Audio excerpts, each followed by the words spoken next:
I think obviously, Russo was in the office at that time working on the magazine and pitching 20 million ideas, and also, Bruce Pritchard, of course, talked to Paul. Bruce talked to most people in the wrestling business at that point, and Bruce was an ECW fan. And once again, I'm not going to rehash shit. I wasn't a fan of the promotion because even though you had an Eddie Guerrero and Chris Benoit segment, you also had the fucking 3 tables and just the too much drama, etc. for me with the whole edginess aspect. Bill Alfonso bleeding buckets, smearing it all over Beulah or whatever that fucking match was. They just went too far, so I kind of stayed in the background. But they wanted to, once again, because WCW had new talent, or they had their old talent, they wanted to find new talent and wanted to give some of these guys a chance. And I believe Bruce put it together. But that was the thing where Paul was in on it from the start and was fostering the idea. And if you're going to do it, do it. While at the same time he was on television, which was fine because that was the angle knocking the WWE, he was also in his locker room to the boys knocking the WWE and saying, oh, we're fighting them. But he was getting a check from them. Well, what's the when I was nature in of this? Louisville with OVW, I would say, yes, I don't like the WWE because they did this to me this week, but in the interest of full disclosure, they're giving us fucking money. But Paul wouldn't do that. I don't know. Anyway. What's the nature of a deal like that? Well, specifically this deal. Do you know? Is it a true partnership? They're just paying them per day to come in? Oh, yeah. They paid the guys, obviously, per shots that they worked. And then also, I remember, and this was probably a little bit later on in the year, when they had brought a couple of guys in that Paul had been using, Vince, at his table by the pool one day said, well, put Heyman on the payroll for $1,000 a week. I feel bad because we've stolen some of his talent. But then Paul was still telling, hi, Paul. I'm not knocking you, just telling the truth. Paul was still telling his guys, no, they're the evil ones. We don't want anything to do with them. But he was taking their fucking check. You can say they're evil, but admit you're taking a check. Or don't do one or the other. It's pretty well documented that Shane is an ECW fan. Does he propose this maybe to Vince? Does he have Vince's ear at this time?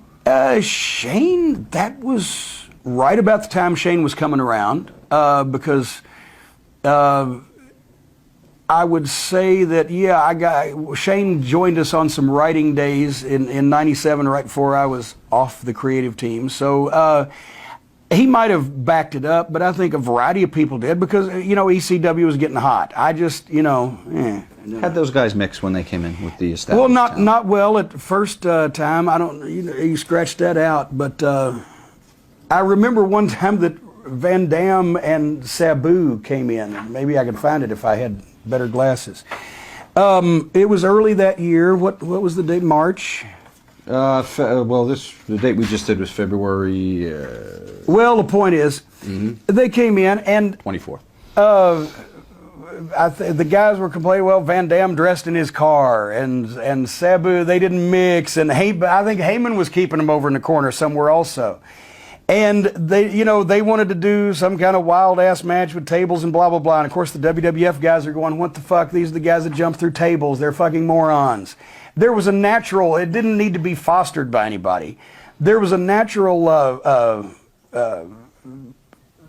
tension. I won't say tension, just lack of understanding. The ECW guys thought, oh, these WWF guys are fat, old, lazy, making a lot of money and have shitty matches, and the fucking WWF guys thought these fucking ECW marks are goddamn bunch of fucking morons that bash each other over the head with shit for real for no fucking money. So there was a wide chasm there to cross.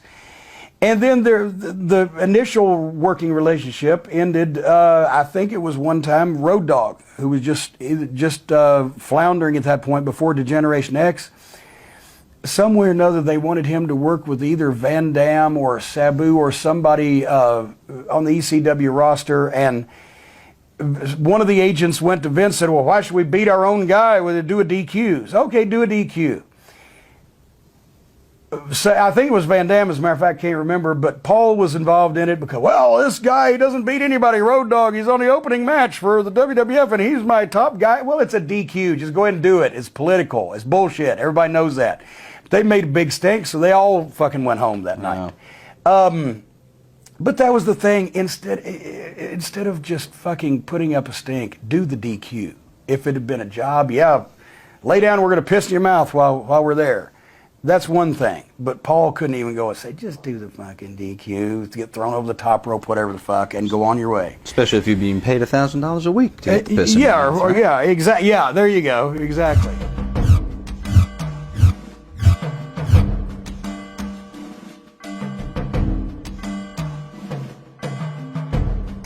I'm in Connecticut. I'm at the house one day, 35 miles from Stamford.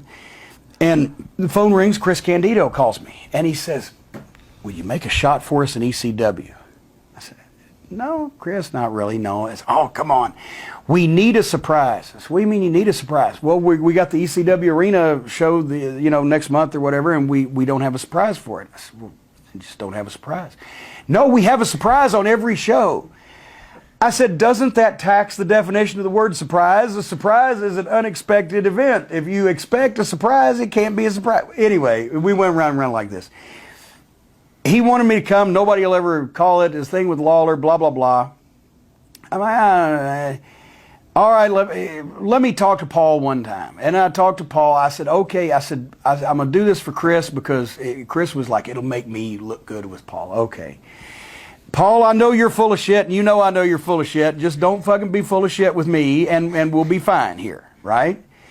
And the deal was, I didn't want paid. Here's what I asked for. I said, I don't want to work for ECW. I will do this shot for you, Chris Candido, if Paul Lee will do something for me. I want Paul Lee to shake Dennis Corluzzo's hand and bury the hatchet amongst their wars, and I'll get Dennis to do the same on his side.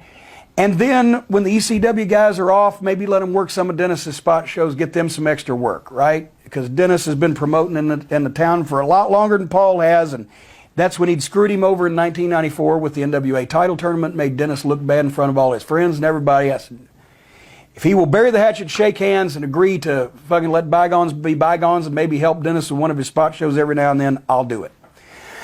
Okay, Paulie agrees to it. That's why I said, I know you're full of shit, but don't be full of shit with me, and we'll be fine. I said, I don't want paid. And then they said, well, we'll send a car to get you. And I said, all right. I said, I'll meet you at the office in Stamford, right? So I go to Stamford and meet at the parking garage. He sends a limo, a chauffeur-driven limo.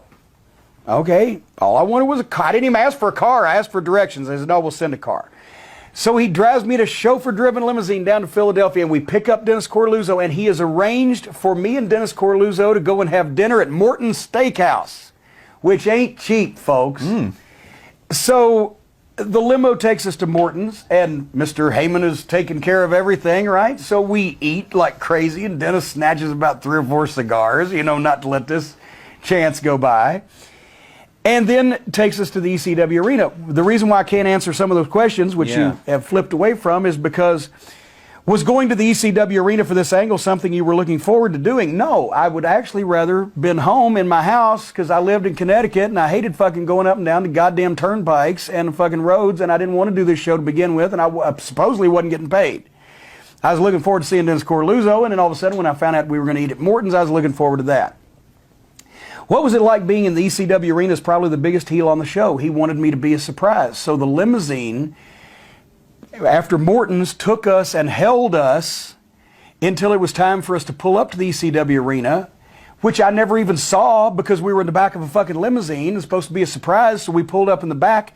Here comes Paul, gets in the limo, says, okay, we're almost ready. We're going to take you in a minute. But Dennis, first off, bygones. Water under the bridge. Boom, boom, boom. They're happy. Listen, we'll take care of everything. Just like I said, I'm going to have a meeting. I don't want you to go in right now because the show's going on. We didn't want to blow the surprise. So if you go in right now, something could happen. Some of the boys, you never know. I'm going to have a meeting and tell them that all the bygones are bygones and all is water under the bridge and we've shaken hands and we're going to trade talent, blah, blah, blah. And love's in the air. Come on, Jim. So they take me in, and I'm in the fucking back. The match is already going on. I'm going to run in. They just say, here, this guy's going to, when the lights go out, you're going to run. It's dark. You show up in the ring, beat the piss out of everybody, and in whatever time to go was, right?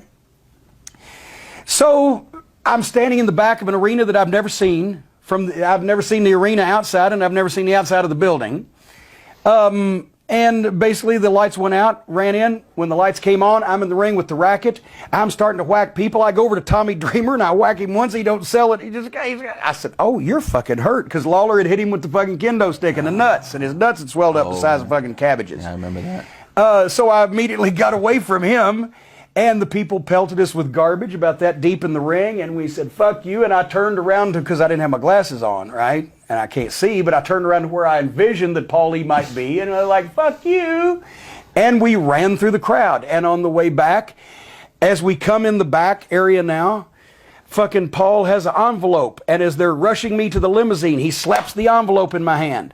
And they run me to the fucking limousine, throw me in the back, and the limousine screeches off. I imagine there's villagers carrying pitchforks and torches coming out of the building behind me.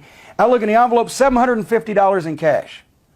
So what I wanted was for him to shake hands with Dennis Corluzzo, say all is forgiven, and agree to trade talent and respect each other's shows.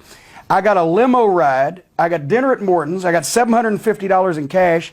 And it wasn't fucking 3 days later that fucking Paul was denying that he'd ever fucking shook hands with Dennis Corluzzo, and that Dennis did something to go back on their fucking deal that they supposedly didn't make, and they never fucking spoke to each other again, and none of that shit came about.